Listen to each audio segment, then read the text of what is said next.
नमस्कार बच्चों, इस वीडियो लेक्चर में हम लोग डिस्कस करेंगे क्लास 9th के मोशन के नोट्स। तो चलिए, बहुत इंपॉर्टेंट नोट्स होने वाले हैं ये एनसीईआरटी के और एग्जाम्पलर के कुछ नोट्स हैं। तो चलिए फर्स्ट पार्ट देखते हैं। फर्स्ट में कहा गया है मोशन क्या होता है। तो सबसे पहले मोशन को देख लेते हैं क्या होता है। A body is said to be in motion when it changes its position with respect to time. तो जब भी कोई बॉडी अपनी पोजीशन को चेंज करती है टाइम के रिस्पेक्ट में और रेफरेंस पॉइंट के रिस्पेक्ट में, तो उसको क्या कहा जाता है, बॉडी को कहा जाता है that body is in motion. Next बोला गया है रेफरेंस पॉइंट या रेफरेंस फ्रेम क्या होता है। तो reference point the point with respect to which the location of an object is specified. तो अगर आप किसी भी ऑब्जेक्ट की कोई लोकेशन बता रहे हैं तो जिस भी चीज़ के रिस्पेक्ट में बता रहे हैं, जिस भी चीज़ को आपने ओरिजिन माना है, तो उसी ओरिजिन को क्या कहा जाता है, that is called reference point. ठीक है। इसके बाद देखिए एक और बहुत इंपॉर्टेंट बात कही गई है, rest and motion are relative term. तो ये दोनों के दोनों टर्म कैसे होते हैं, रिलेटिव होते हैं। A body can be in motion with respect to one surrounding and can be rest with respect to another surrounding. तो देखिए कोई भी चीज़ अगर रेस्ट में है तो ज़रूरी नहीं है कि वो सबके रिस्पेक्ट में रेस्ट पे हो, या कोई भी बॉडी अगर मोशन में है तो इसका मतलब ये ज़रूरी नहीं है कि वो हर चीज़ के रिस्पेक्ट में मोशन में होगी। वो डिपेंड करता है कि किसके रिस्पेक्ट में आप बात कर रहे हैं। इसीलिए यहाँ पे बात कही गई है कि जो रेस्ट होता है और जो मोशन होते हैं वो कैसे टर्म्स होते हैं, they are always relative terms. एक एग्जाम्पल देख लेते हैं। एग्जाम्पल बहुत अच्छा दिया गया है। For the passengers in a moving bus. अब जैसे मान लीजिए कोई मूविंग बस है, मूव कर रही है, बस चल रही है। The road side trees. अब जो रोड साइड में ट्रीज लगे होते हैं, पोल्स लगे होते हैं, ये तो लगते हैं कि ये पीछे की ओर मूव कर रहे हैं, लेकिन क्या असलियत में वो पीछे मूव कर रहे होते हैं, तो नहीं।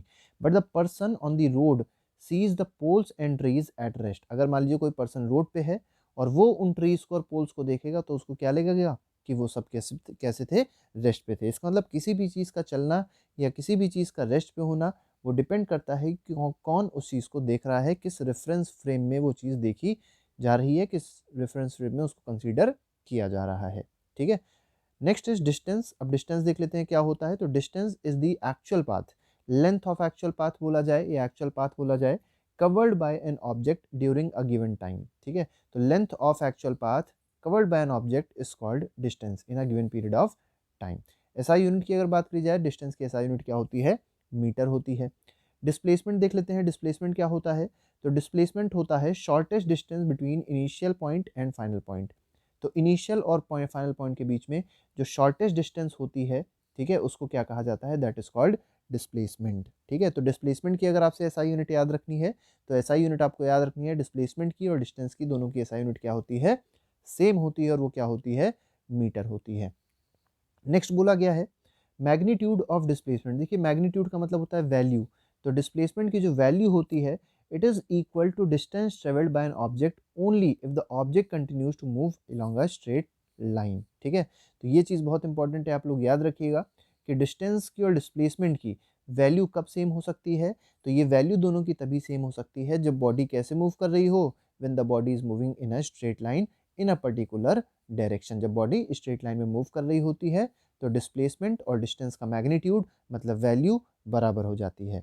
नेक्स्ट देखिए, नेक्स्ट का कहा गया है, नेक्स्ट में कहा गया है displacement is zero when initial and final position of object are exactly the same. जब इनिशियल पोजीशन और फाइनल पोजीशन सेम हो जाएगी तो आपको याद रखना है कि डिस्प्लेसमेंट की वैल्यू क्या हो जाएगी, जीरो हो जाएगी। तो डिस्प्लेसमेंट जीरो कब होता है अगर आपसे पूछा जाए तो आप कहेंगे जब इनिशियल पोजीशन और फाइनल पोजीशन क्या होती है, सेम होती है। ठीक है। आगे बढ़ते हैं, आगे बढ़ते हैं। आगे देखिए कहा गया है displacement is zero. Displacement zero की बात हो गई। इसके बाद displacement is always less than और इक्वल टू डिस्टेंस। तो ये बात आपको याद रखनी है, या तो डिस्प्लेसमेंट कम होगी डिस्टेंस से या तो डिस्प्लेसमेंट बराबर होगी। ठीक है। Displacement can never be more than distance. तो डिस्प्लेसमेंट कभी भी डिस्टेंस से ज़्यादा नहीं हो सकती है। डिफरेंस की अगर बात करी जाए तो डिस्टेंस और डिस्प्लेसमेंट में डिफरेंस देख लेते हैं क्या क्या है। सबसे पहला जो डिफरेंस दिया गया है वो इसकी डेफिनेशन है। तो डिस्टेंस क्या होती है, it is the actual path travelled by the object. तो length of actual path covered by the object is called distance. Displacement की बात करी जाए, it is the shortest distance between initial and final point. तो initial और final point के बीच की जो सबसे छोटी दूरी होती है, जो शॉर्टेस्ट डिस्टेंस होती है, उसको क्या कहा जाता है, डिस्प्लेसमेंट कहा जाता है। डिस्टेंस कैसी क्वांटिटी है, तो ये स्केलर क्वांटिटी है। डिस्प्लेसमेंट कैसी क्वांटिटी है, तो ये एक वेक्टर क्वांटिटी है। डिस्टेंस जो होती है वो हमेशा पॉजिटिव रहती है, डिस्प्लेसमेंट जो होती है वो पॉजिटिव भी हो सकती है, निगेटिव भी हो सकती है और ज़ीरो भी हो सकती है। ये बहुत इंपॉर्टेंट डिफरेंसेस हैं डिस्टेंस और डिस्प्लेसमेंट के बीच में, ठीक है। नेक्स्ट देख लेते हैं क्या है। नेक्स्ट देखिए, जो डिफरेंस दिया गया थोड़ा सा गलत हो गया है लेकिन ठीक है। पहला स्केलर क्वांटिटी है और दूसरा वेक्टर क्वांटिटी है, तो इन दोनों में डिफरेंस देख लेते हैं क्या है, ठीक है। तो स्केलर क्वांटिटी अगर आप देखेंगे तो physical quantity which are described by specifying their numerical value, मतलब जब मैग्नीट्यूड से ही स्पेसिफाई किया जा सके, मैग्नीट्यूड मतलब न्यूमेरिकल वैल्यू जैसे 10, 20, 30, तो इससे अगर किसी भी फिजिकल क्वांटिटी को हम लोग स्पेसिफाई या डिस्क्राइब कर सकते हैं तो ऐसी क्वांटिटी को बोला जाता है स्केलर क्वांटिटी। और अगर एग्जांपल्स बोले जाएं तो उसके एग्जांपल बहुत अच्छे हैं, जैसे डिस्टेंस है, टाइम है, स्पीड है, डेंसिटी है, मास है, ये सब किसके एग्जांपल्स हैं, स्केलर क्वांटिटी के एग्जांपल्स हैं।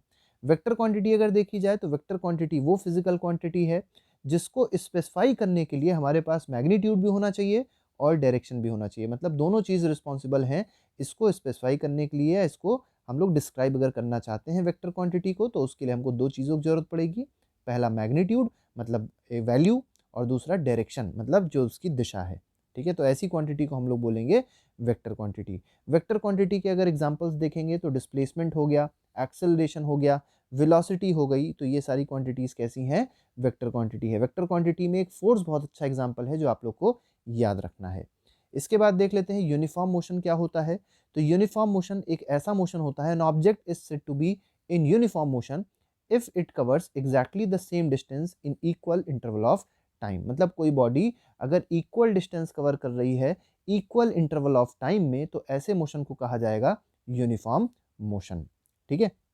फॉर एग्जाम्पल यहाँ पे देख लीजिए, एक आपको कुछ एक डायग्राम के रूप में बताया गया है, जैसे ये तीन कुछ पॉइंट दिए गए हैं, ये पॉइंट ओ है, ये पॉइंट ए है, ये बी है और ये सी पॉइंट है, ठीक है। यहाँ पे 8 AM है, इधर 9 AM है, इधर 10 AM है और इधर 11 AM है, ठीक है। मतलब 8 बजे कोई बच्चा यहाँ पे था अगर तो 9 बजे उसने 10 किलोमीटर तक डिस्टेंस कवर करी, 10 बजे वो 20 किलोमीटर तक पहुँच गया और 11 बजे वो 30 किलोमीटर तक पहुँच गया। इसका मतलब अगर आप देखेंगे तो हर एक घंटे में वो कितना किलोमीटर चल रहा है, 1 किलोमीटर ट्रेवल कर रहा है। मतलब यहाँ पे भी अगर टाइम इंटरवल देखेंगे तो 1 आवर का है, यहाँ पे भी 1 आवर का है और यहाँ पे भी 1 आवर का है, तो हर एक घंटे में वो कितना डिस्टेंस ट्रेवल कर रहा है, ही इज ट्रैवलिंग 10 किलोमीटर्स। तो ऐसे केस में हम लोग कह सकते हैं the motion is uniform motion.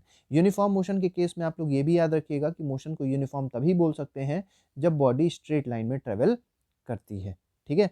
Next यहाँ पे देख लेते हैं नॉन यूनिफॉर्म मोशन क्या होता है। नॉन यूनिफॉर्म मोशन का मतलब ऐसा मोशन होता है, an object is said to be in non uniform motion if it covers unequal distance in equal interval of time. तो अनइक्वल डिस्टेंस कवर किया लेकिन इक्वल इंटरवल ऑफ टाइम में। तो जैसे देख लीजिए 0 बजे यहाँ पे था, 1 बजे यहाँ आया, 2 बजे यहाँ आया, मान लीजिए 3 बजे यहाँ आया और चौथे 4 बजे वो इस पॉइंट पे पहुँच गया, ठीक है। तो यहाँ पे 0 किलोमीटर था, यहाँ से देखिए यहाँ के बीच में ए और बी पॉइंट के बीच में जो डिस्टेंस आया दैट इज 40 किलोमीटर। तो फर्स्ट आवर में उसने 40 किलोमीटर कवर किया, अगले घंटे में उसने 60 किलोमीटर देखिए कवर कर लिया, नेक्स्ट आवर में उसने 20 किलोमीटर कवर किया, फिर नेक्स्ट आवर में उसने 80 किलोमीटर कवर कर लिया। तो इस तरीके से आप लोग देख सकते हैं यहाँ पे यूनिफॉर्मिटी नहीं रह गई, अलग अलग डिस्टेंस को सेम इंटरवल ऑफ टाइम पे कवर कर रहा है, मतलब हर एक घंटे में अलग अलग डिस्टेंस कवर हो रही हैं। तो ऐसे मोशन को हम लोग क्या कहेंगे, नॉन यूनिफॉर्म मोशन रखेंगे, कहेंगे, ठीक है। नेक्स्ट देख लेते हैं स्पीड क्या है। तो स्पीड का मतलब होता है it is the distance travelled per unit time. तो distance travelled per unit time is called speed. Formula बहुत सिंपल है, डिस्टेंस अपॉन टाइम, ये फॉर्मूला होता है किसका, स्पीड का, ठीक है। अब यहाँ पे कुछ और छोटी छोटी सी बातें देख लेते हैं कि ऐसा यूनिट क्या होती है स्पीड की। तो मीटर पर सेकेंड, क्योंकि इसकी यूनिट हो जाएगी मीटर, टाइम की यूनिट हो जाएगी सेकेंड, तो यूनिट बन जाएगी मीटर पर सेकेंड। इसके बाद सीजीएस यूनिट अगर पूछी जाए, सीजीएस यूनिट होती है सेंटीमीटर पर सेकेंड, क्योंकि सी मतलब होता है सेंटीमीटर, एस मतलब होता है सेकेंड और जी मतलब होता है ग्राम, ठीक है। तो यहाँ पे मीटर चेंज हो जाएगा सेंटीमीटर में और सेकेंड जो है वो सेकेंड ही रहेगा। तो सीजीएस यूनिट क्या हो जाएगी, सेंटीमीटर पर सेकेंड हो जाएगी। बिगर यूनिट अगर पूछी जाए, इसकी बड़ी यूनिट क्या होती है, तो किलोमीटर पर आवर होती है, ये भी आपको याद रखना है। और आसानी से हम लोग मीटर पर सेकेंड को किलोमीटर पर आवर में कन्वर्ट कर सकते हैं और किलोमीटर पर आवर को मीटर पर सेकेंड में भी कन्वर्ट कर सकते हैं। देख लेते हैं कैसे करेंगे।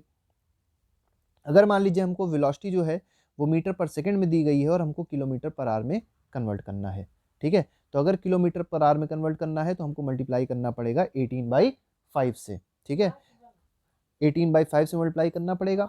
और अगर पूछा जाए कि किलोमीटर पर आवर है और उसको मीटर पर सेकंड में चेंज करना है तो हमको क्या करना पड़ेगा, तो 5/18 से मल्टीप्लिकेशन करना पड़ेगा। तो इस तरीके से हम लोग कन्वर्जन कर सकते हैं किलोमीटर पर आवर का मीटर पर सेकंड में। जैसे मान लीजिए एक एग्जांपल मैं आपको बता देता हूँ, जैसे मान लीजिए क्वेश्चन दिया गया है 90 किलोमीटर पर आवर, ठीक है, 90 किलोमीटर पर आवर है और इसको मीटर पर सेकंड में कन्वर्ट करना है, तो आपको क्या करना होगा, 90 को मल्टीप्लाई करना होगा 5/18 से, तो इतना आंसर आ जाएगा मीटर पर सेकंड में। तो इस तरीके से हम लोग आसानी से निकाल सकते हैं, ठीक है। नेक्स्ट देख लेते हैं, next is types of speed. Types of speed देख लेते हैं क्या है। तो टाइप्स ऑफ स्पीड में जो सबसे पहली स्पीड मिल रही है हमको वो यूनिफॉर्म स्पीड है। यूनिफॉर्म स्पीड क्या होती है, for moving object covers equal distance in equal interval of time. तो इक्वल डिस्टेंस कवर किया किसमें, इक्वल इंटरवल ऑफ टाइम में, ठीक है। तो ऐसी स्पीड को क्या कहा जाएगा, यूनिफॉर्म स्पीड कहा जाएगा। हाउएवर हाउ सो, ठीक है, how soever small these intervals में बी, इंटरवल कितना भी छोटा उससे कोई मतलब नहीं है, then the speed of object is said to be uniform speed, ठीक है। और उसी को ही हम लोग कांस्टेंट स्पीड भी बोल सकते हैं। मतलब मेन आपको समझना है कि इक्वल डिस्टेंस कवर होनी चाहिए इक्वल इंटरवल ऑफ टाइम में। एग्जाम्पल अगर देखा जाए, एग्जाम्पल क्या हो सकता है, तो light travels with uniform speed. Light एक बहुत अच्छा एग्जाम्पल है इसका, क्योंकि लाइट की स्पीड क्या रहती है, हमेशा कांस्टेंट रहती है। वो कितनी है, 3 × 10⁸ मीटर पर सेकेंड है। इसी तरीके से जो रेडियो वेव्स होती हैं वो भी यूनिफॉर्म स्पीड से ट्रेवल करती हैं। नेक्स्ट देख लेते हैं कि नॉन यूनिफॉर्म स्पीड क्या होती है। तो नॉन यूनिफॉर्म स्पीड अगर आप देखेंगे, इफ अ बॉडी और if a moving object covers unequal distance. अब देखिए वहाँ पे इक्वल डिस्टेंस थी, यहाँ पे अनइक्वल डिस्टेंस कवर हो रही है इक्वल इंटरवल ऑफ टाइम में, तो ऐसी स्पीड को हम लोग बोलेंगे नॉन यूनिफॉर्म स्पीड, ठीक है। और फिर ये छोटी छोटी सी बातें हैं जो आप लोग को याद रखनी है, और इसी को हम लोग बोलते हैं वेरिएबल स्पीड भी, ठीक है। एवरेज स्पीड देख लेते हैं, एवरेज स्पीड क्या होती है। तो एवरेज का आपको मतलब पता है, टोटल अपॉन टोटल। तो it is the ratio of total distance travelled या total distance covered to the total time taken. मतलब आपने जितनी भी डिस्टेंस कवर करी उसको आप सम कर दीजिए, जोड़ दीजिए, और जितना आपको टाइम लगा उसको भी आप जोड़ दीजिए, दोनों का रेशियो ले लीजिए, उससे आपको एवरेज स्पीड मिल जाएगी। तो एवरेज स्पीड का डेफिनेशन आप लोग याद रखिएगा, the ratio of total distance travelled to the total time taken is called average speed. Next देख लेते हैं, next is instantaneous speed. Instantaneous speed देख लेते हैं क्या होती है। तो अगर किसी एक छोटे से इंस्टेंट ऑफ टाइम पे, ठीक है, एक पर्टिकुलर इंस्टेंट, पर्टिकुलर पॉइंट पे या पर्टिकुलर इंस्टेंट ऑफ टाइम पे अगर हमको स्पीड पता करनी है, ठीक है, तो उस स्पीड को क्या कहा जाएगा, इंस्टेंटेनियस स्पीड कहा जाता है। इस बात को भी आपको याद रखना है। स्पीडोमीटर की यहाँ बात करी गई है, स्पीडोमीटर बहुत इंपॉर्टेंट है। स्पीडोमीटर अगर आपने देखा होगा तो डैशबोर्ड पे लगा होता है, जो ऑटोमोबाइल्स होती हैं उनकी डैशबोर्ड पे लगा होता है, जिसको मीटर भी कहते हैं, ठीक है। और वो मेजर क्या करता है, तो वो इंस्टेंटेनियस स्पीड मेजर करता है। आपको ऑप्शन बेस्ड कभी कभी क्वेश्चन दे देते हैं, पूछा आता है कि स्पीडोमीटर कैसी स्पीड मेजर करता है, एवरेज स्पीड मेजर करता है, इंस्टेंटेनियस स्पीड मेजर करता है, टोटल स्पीड मेजर करता है, क्या मेजर करता है। तो आपका आंसर क्या आना चाहिए, इंस्टेंटेनियस स्पीड आना चाहिए। मतलब एक पर्टिकुलर इंस्टेंट ऑफ टाइम पे अगर आपको स्पीड चेक करनी है तो आप स्पीडोमीटर को चेक कर सकते हैं। Speed gun is used by traffic police to measure instantaneous speed of vehicles. Speed gun कभी कभी ट्रैफिक पुलिस वाले यूज़ करते हैं, ठीक है, अक्सर यूज़ करते हैं। कभी कभी क्या, इंस्टेंटेनियस स्पीड चेक करते हैं व्हीकल की, और अगर व्हीकल ज़्यादा स्पीड से चल रही है तो कहीं ना कहीं उनका चालान भी कट जाता है, ठीक है। नेक्स्ट दिया गया है वेलोसिटी क्या होती है। तो वेलोसिटी होती है, velocity of an object may be defined as displacement of an object per unit time. तो displacement of object per unit time, इसको क्या कहा जाएगा, इसको कहा जाएगा वेलोसिटी, ठीक है। आगे देख लेते हैं टाइप्स ऑफ वेलोसिटी अगर बोली जाए तो वेलोसिटी के भी देखिए कई सारे टाइप्स हैं। यूनिफॉर्म वेलोसिटी आपको पता है, if a body covers equal distance और equal displacement in equal interval of time. देखिए स्पीड जब था तो वहाँ पे इक्वल डिस्टेंस था, जब यहाँ पे वेलोसिटी आ गई, यूनिफॉर्म वेलोसिटी आ गई, तो इक्वल डिस्प्लेसमेंट आ गया। तो इक्वल डिस्प्लेसमेंट अगर कवर हो रहा है इक्वल इंटरवल ऑफ टाइम में तो उसको कहा जाएगा यूनिफॉर्म वेलोसिटी। और नॉन यूनिफॉर्म वेलोसिटी क्या हो जाएगी, अगर अनइक्वल डिस्टेंस कवर हो रहा है unequal equal interval of time या अनइक्वल इंटरवल ऑफ टाइम में तो उसको बुलाएगा नॉन यूनिफॉर्म वेलोसिटी या वेरिएबल वेलोसिटी, ठीक है। नेक्स्ट देख लेते हैं एवरेज वेलोसिटी क्या होती है। जैसे एवरेज स्पीड था, तो एवरेज स्पीड में total distance upon total time taken था। तो यहाँ पे अगर आप देखेंगे तो रेशियो किसका होता है, total displacement of object to the total time taken. तो बस इतनी चीज़ आपको छोटी सी याद रखनी है फॉर्मूले में। अब एक यूनिफॉर्म वेलोसिटी का अगर केस लिया जाए, अगर बॉडी की मान लीजिए वेलोसिटी यूनिफॉर्म है, तो एवरेज वेलोसिटी का फॉर्मूला बहुत इंपॉर्टेंट है, और वो क्या होता है, initial velocity plus final velocity upon 2। लेकिन ये फॉर्मूला तभी लगेगा जब बॉडी की वेलोसिटी क्या होगी, यूनिफॉर्म होगी, ठीक है। और यूनिफॉर्म वेलोसिटी में ही ये चीज़ लगती है, ये चीज़ आपको याद रखनी है। नेक्स्ट देख लेते हैं difference between speed and velocity. Speed और वेलोसिटी में डिफरेंस क्या होता है। तो पहली चीज़ स्पीड क्या होती है, speed is the distance covered पर यूनिट टाइम। तो डिस्टेंस जो कवर होती है एक यूनिट टाइम में उसको स्पीड कहा जाता है। वेलोसिटी क्या होती है, डिस्प्लेसमेंट कवर्ड पर यूनिट टाइम इज कॉल्ड, ठीक है, वेलोसिटी। स्पीड कैसी क्वांटिटी है, स्पीड एक स्केलर क्वांटिटी है और वो हमेशा कैसी रहती है, पॉजिटिव रहती है। वेलोसिटी अगर देखा जाए तो वेलोसिटी एक वेक्टर क्वांटिटी है और वो पॉजिटिव भी रह सकती है और निगेटिव भी रह सकती है। ये बातें आपको याद रखनी है। Average speed is always finite and can not be zero, मतलब जो एवरेज स्पीड होगी उसकी वैल्यू कभी भी जीरो नहीं हो सकती है, लेकिन एवरेज वेलोसिटी की वैल्यू जीरो हो सकती है। एवरेज वेलोसिटी की जीरो कब हो जाएगी, velocity zero, average velocity zero तब हो जाएगी जब डिस्प्लेसमेंट जीरो हो जाएगा, ठीक है। एक्सेलरेशन देख लेते हैं, एक्सेलरेशन क्या होता है। तो acceleration the rate of change of velocity और we can say change in velocity per unit time is called acceleration. Acceleration का फॉर्मूला अगर देखा जाए तो change in velocity upon time is called acceleration. Acceleration का फॉर्मूला होता है v minus u upon t. अच्छा, v minus u upon t में अगर आप देखेंगे तो v होता है फाइनल वेलोसिटी, u होती है इनिशियल वेलोसिटी और t क्या होता है, t is the time taken, ठीक है। ये बातें आप लोग को याद रखनी है, ठीक है। एवरेज एक्सेलरेशन की बात देखिए यहाँ पर कर दी गई है, तो v2 minus V one upon t2 minus t1, ये कोई ऐसी नई चीज़ नहीं है। एसआई यूनिट की अगर बात करी जाए, एक्सेलरेशन की यूनिट क्या होती है, तो मीटर पर सेकेंड स्क्वायर यूनिट होती है और इसको इस तरीके से लिखा भी जाता है। पॉजिटिव एक्सेलरेशन की बात करी जाए, acceleration of object is said to be positive, ठीक है, if the direction of acceleration is same as the direction of velocity. तो एक्सेलरेशन का डायरेक्शन और वेलोसिटी का डायरेक्शन अगर सेम है, इसका मतलब कैसा एक्सेलरेशन है, पॉजिटिव एक्सेलरेशन है। और पॉजिटिव एक्सेलरेशन के लिए आप लोग ये याद रखिएगा कि final velocity should be greater than initial velocity, ठीक है। नेक्स्ट यहाँ पे दिया गया है नेगेटिव एक्सेलरेशन, और नेगेटिव एक्सेलरेशन को याद रखिएगा क्या कहा जाता है, रिटार्डेशन भी कहा जाता है और डी एक्सेलरेशन भी कहा जाता है। तो अगर नेगेटिव एक्सेलरेशन पूछा जाए तो acceleration of an object is said to be negative if the direction of acceleration is opposite to the direction of velocity. तो अगर एक्सेलरेशन का डायरेक्शन और वेलोसिटी का डायरेक्शन, दोनों का डायरेक्शन अगर अपोजिट है तो उसको क्या कहा जाएगा, रिटार्डेशन कहा जाएगा या डी एक्सेलरेशन कहा जाएगा या उसको नेगेटिव एक्सेलरेशन भी बोला जा सकता है, ठीक है। नेक्स्ट देख लेते हैं यूनिफॉर्म एक्सेलरेशन क्या होता है। यूनिफॉर्म एक्सेलरेशन का मतलब है if an object travels in a straight line, तो पहली चीज ऑब्जेक्ट को स्ट्रेट लाइन में ट्रेवल करना जरूरी है, एंड इट्स वेलोसिटी चेंजेस। अब देखिए वेलोसिटी में जो चेंज आ रहा है, ठीक है, इक्वल अमाउंट का चेंज आना चाहिए इक्वल इंटरवल ऑफ टाइम में। तो किस में चेंज आ रहा है, वेलोसिटी में जो चेंज आना चाहिए that should be of equal amount और इक्वल इंटरवल ऑफ टाइम में, तो उसको बोला जाएगा यूनिफॉर्म एक्सेलरेशन, ठीक है। एग्जाम्पल देख लेते हैं यूनिफॉर्म एक्सेलरेशन का क्या है। Motion of a stone freely from top of a cliff और बिल्डिंग, जिसको फ्री फॉल भी कहते हैं, ठीक है। अगर कोई पत्थर है किसी क्लिफ से नीचे गिर रहा है और फ्री फॉल हो रहा है, ठीक है, मतलब सिर्फ एक्शन ऑफ ग्रेविटी के उसमें गिर रहा है नीचे, तो उसको क्या कहा जाएगा, यूनिफॉर्म एक्सेलरेशन, एक्सेलरेटेड मोशन कहा जाएगा।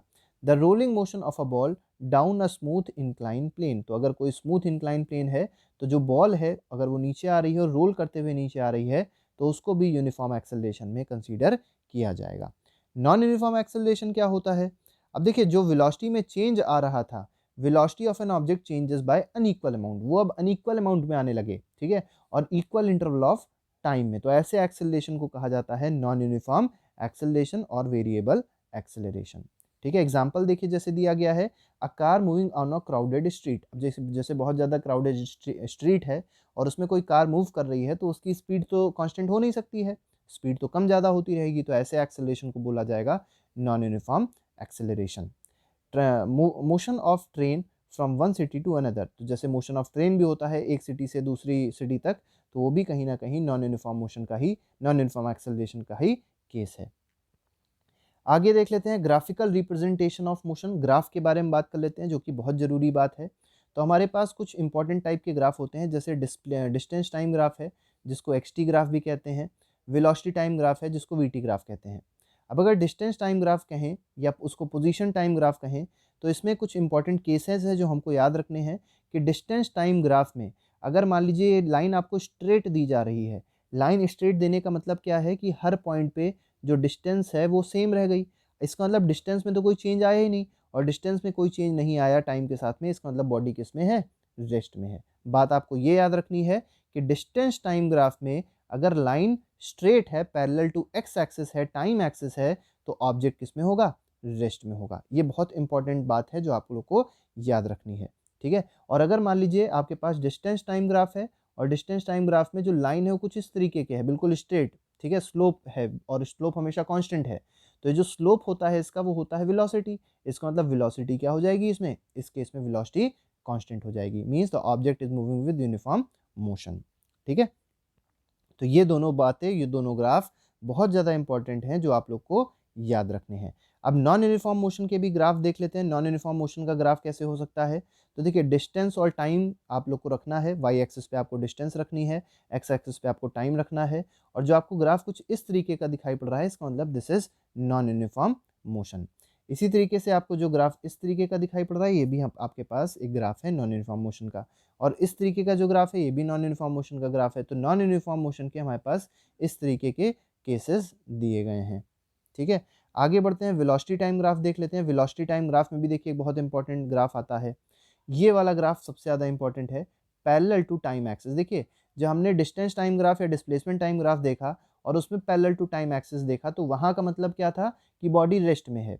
लेकिन जब वेलोसिटी टाइम ग्राफ आप देखेंगे और उसमें अगर ग्राफ आपके पास स्ट्रेट लाइन मिला, इसका मतलब बॉडी रेस्ट में नहीं है, बॉडी की वेलोसिटी जो है वो कांस्टेंट है, मतलब बॉडी चल रही है, लेकिन कैसे चल रही है, विद कांस्टेंट वेलोसिटी, ठीक है। क्योंकि हर पॉइंट पे अगर आप देखेंगे यहाँ पे तो क्या चीज़ सेम है, वेलोसिटी सेम है, ठीक है।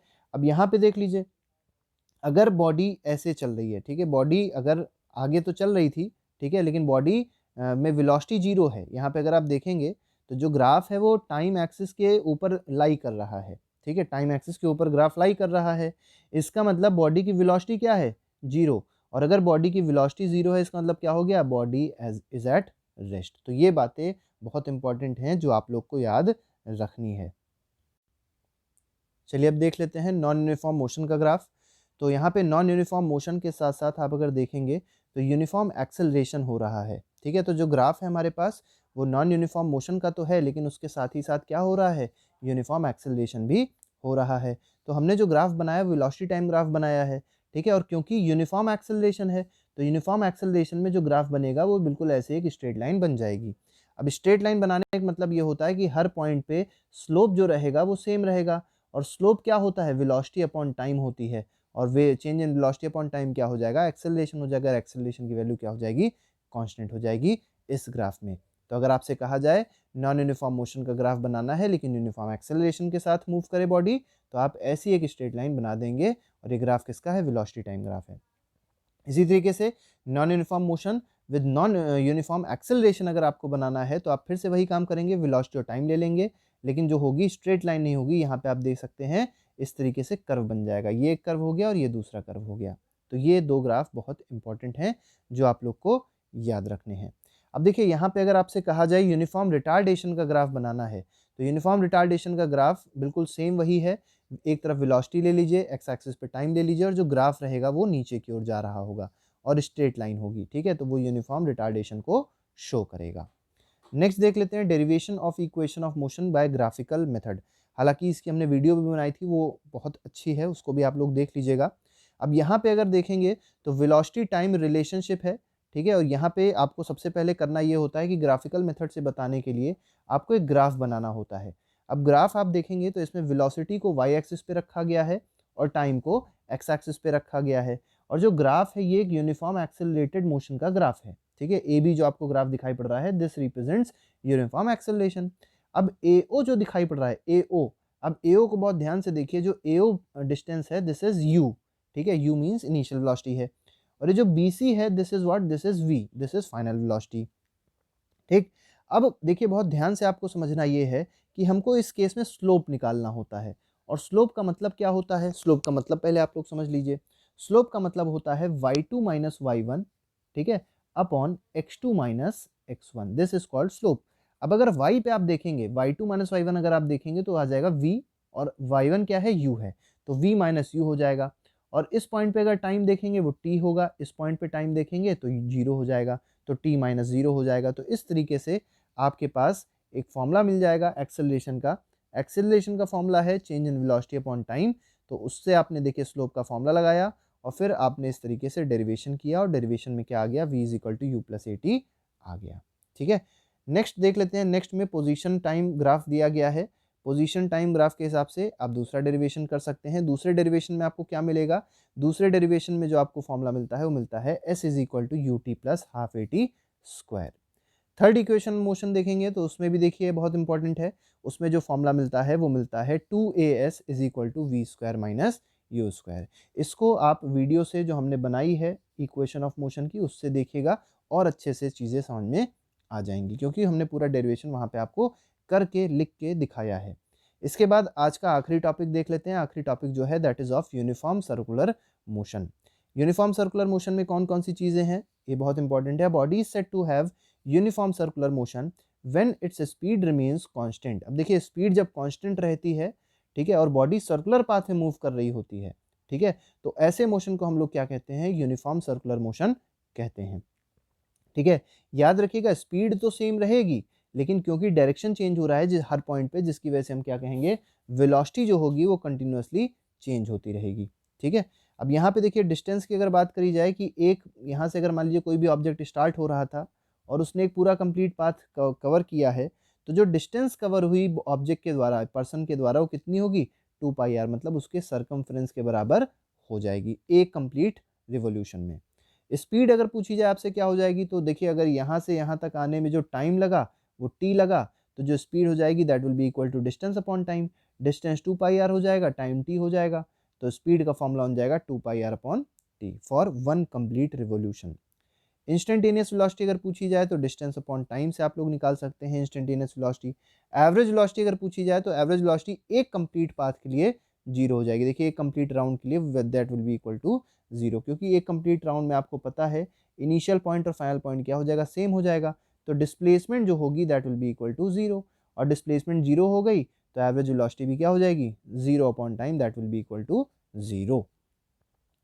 यहाँ पे छोटी सी एक ये भी बात दी गई है, circular motion is an accelerated motion because, अब देखिए क्यों एक्सेलरेटेड मोशन सर्कुलर मोशन कहलाता है, because its velocity changes at every point. Her point पे वेलोसिटी क्या होती है, चेंज होती है। लेकिन क्यों चेंज होती है, इसलिए चेंज होती है क्योंकि हर पॉइंट पे बॉडी का डायरेक्शन चेंज हो रहा है। ठीक है, और डायरेक्शन क्या होता है बॉडी के मोशन का, तो बॉडी का जो डायरेक्शन होगा या डायरेक्शन ऑफ मोशन जो होगा सर्कुलर पाथ में, वो हमेशा टेंजेंट की तरफ होता है। टेंजेंट का मतलब क्या होता है, जैसे मान लीजिए कि सर्कुलर पाथ है, ठीक है, और इस पॉइंट पे अगर आपको बताना है कि what is the direction of body, और बॉडी मान लीजिए ऐसे मूव कर रही है क्लॉकवाइज डायरेक्शन में, ठीक है, तो ये टेंजेंट कहलाती है। टेंजेंट एक ऐसी लाइन होती है जो किसी भी कर्व को एक पॉइंट पे टच करके निकलती है। अब जैसे इस पॉइंट पे आपसे पूछा जाए डायरेक्शन क्या हो जाएगी, तो इस पॉइंट पे डायरेक्शन कुछ इस तरीके से हो जाएगी। इस पॉइंट पे डायरेक्शन पूछा है क्या हो जाएगी, तो इस पॉइंट पे डायरेक्शन कुछ इस तरीके से हो जाएगी। तो हर पॉइंट पे आप देख सकते हैं डायरेक्शन जो है वो टेंजेंट की तरफ है, मतलब tangent shows the direction of motion of body along a circular path, और हर पॉइंट पे जो टेंजेंट की डायरेक्शन होगी वो अलग होगी, जिसकी वजह से वेलोसिटी जो होगी हर पॉइंट पे क्या होती रहेगी, चेंज होती रहेगी। क्योंकि वेलोसिटी चेंज हो रही है, जिसकी वजह से हम क्या कहेंगे कि जो सर्कुलर मोशन होगा वो हमेशा एक्सेलरेटेड होगा, कभी भी वो यूनिफॉर्म, मतलब वो यूनिफॉर्म वेलोसिटी नहीं हो सकती है। यूनिफॉर्म स्पीड तो हो सकती है but there can never be uniform velocity. Velocity हमेशा क्या होती रहेगी, चेंज होती रहेगी डायरेक्शन चेंज होने की वजह से, और इसी वजह से उसमें एक्सेलरेशन होगा, और इसी वजह से सर्कुलर मोशन को हम लोग किस में रखेंगे, इसको रखेंगे एक्सेलरेटेड मोशन में। तो आज के लिए फ़िलहाल इतना ही। अगली लेक्चर पर एक और नए MCQ सेशन के साथ, एक और नए नोट सेशन के साथ फिर से मुलाकात होगी। Till then thank you very much, goodbye, Jai Hind.